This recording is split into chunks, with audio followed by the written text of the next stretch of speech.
керек экен. Мына биздин компаниянын президентинин историясы. Бул музей.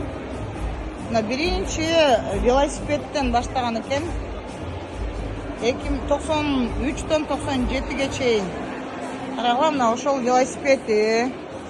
Анан кийин мына араба менен 93-төн 97-ге чейин мына велосипед арабасы, мына велосипедтери. Анан мына ошол биздин президент. Мондой машина бул. И мына кийин биринчи алган машинасы экен. Ушул азыр как музей болуп, ушул жерде турат. Вот на азыр ни за какие деньги он сейчас не продает эту машину, потому что это его первая машина. Азыр Вильям Сюй, биздин президент, Кытайдагы эң бай адамдардын катарына кирет, миллиардер, долларовый миллиардер.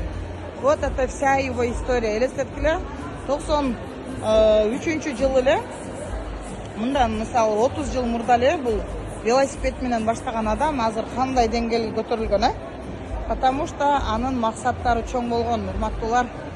Ошол эле.